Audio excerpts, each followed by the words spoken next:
Think about your grandfather.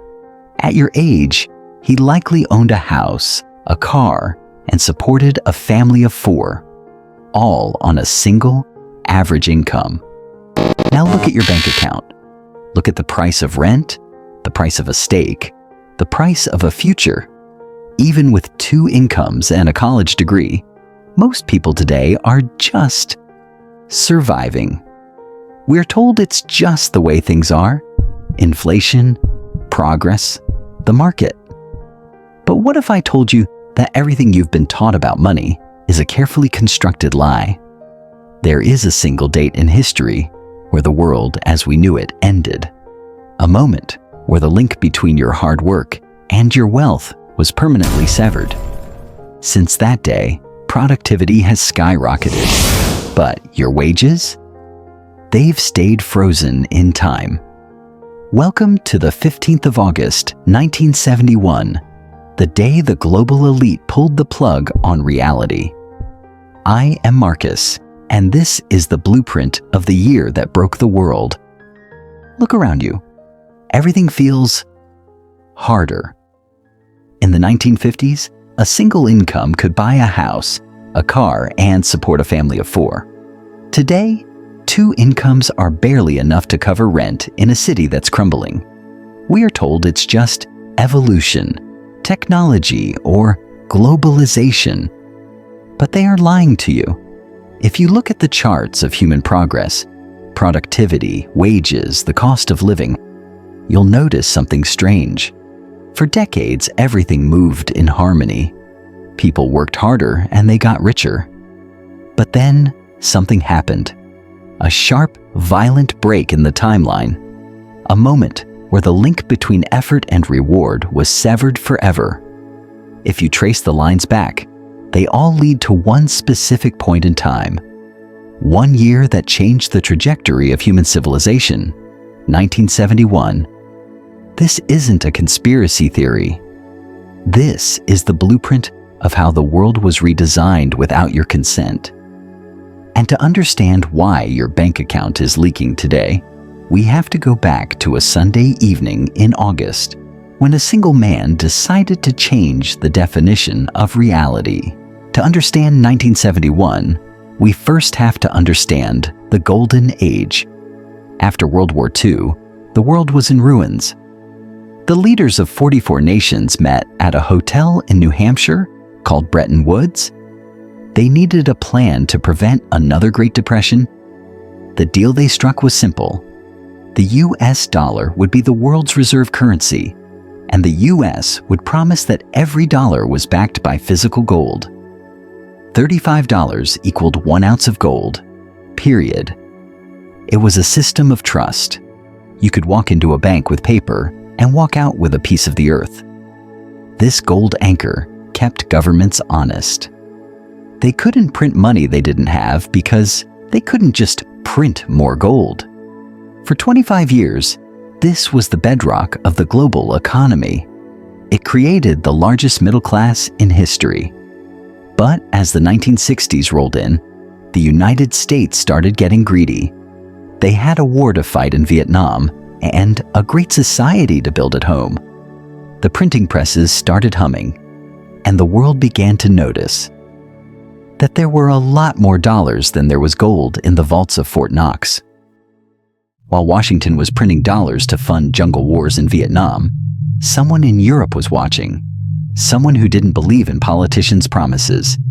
That man was Charles de Gaulle, the president of France. He saw the exorbitant privilege of America for what it was, a scam. He realized that the United States was exporting its inflation to the rest of the world. They gave everyone paper, and in return, they took the world's real resources. De Gaulle decided it was time to call their bluff. In 1965, he did the unthinkable. He didn't want more paper. He wanted gold. He sent a French naval ship across the Atlantic. Its destination? New York Harbor. This wasn't an invasion of soldiers. It was an invasion of cash. The French Navy delivered stacks of dollar bills to the Federal Reserve and demanded every single cent be traded for physical gold right now. The dominoes began to fall. Switzerland, Germany, Spain, they all lined up. Everyone wanted out before the vaults of Fort Knox ran dry. America was cornered. The math didn't work anymore.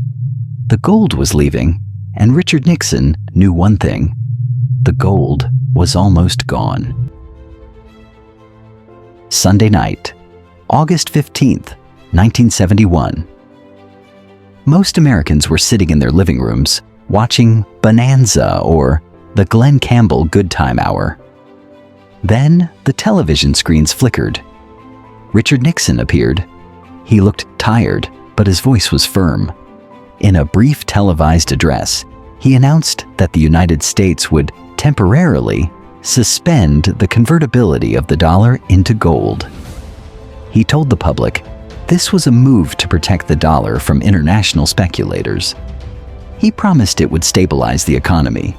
He called it a new economic policy. But what he didn't say was that the gold was gone, and temporary turned into forever. With the stroke of a pen, the last anchor to reality was cut. For the first time in human history, the entire world moved to a system of pure fiat money, money backed by nothing but a government's promise to pay. The golden age was officially dead.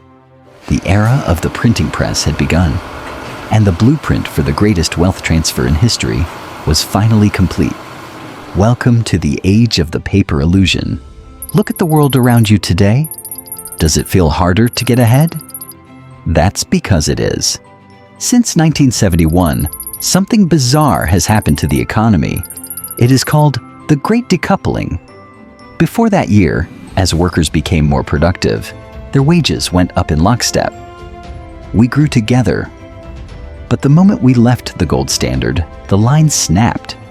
Productivity kept climbing, but wages stayed flat. We started working harder, producing more, and creating more wealth than ever before. But the rewards were being siphoned away.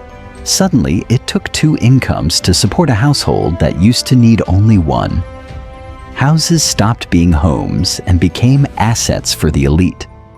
The price of everything you need, education, healthcare, a roof over your head, exploded. You aren't getting lazy. You aren't imagining it. Your money is being hollowed out from the inside. This is the true legacy of 1971, a world where you have to run faster and faster just to stay in the same place. So, where does this leave us?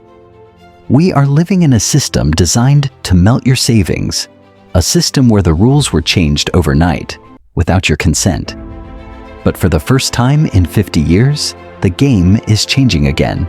People are waking up. They are looking for an exit, a way back to hard money that can't be printed by decree. Some find it in gold, the ancient anchor of civilization. Others find it in Bitcoin, the digital gold of the future. The blueprint isn't just a story about the past. It is a warning about your future. You can keep playing their game, or you can start learning a new one. The exit is there. You just have to decide when to take it. I'm Marcus, and this was the blueprint of your cage.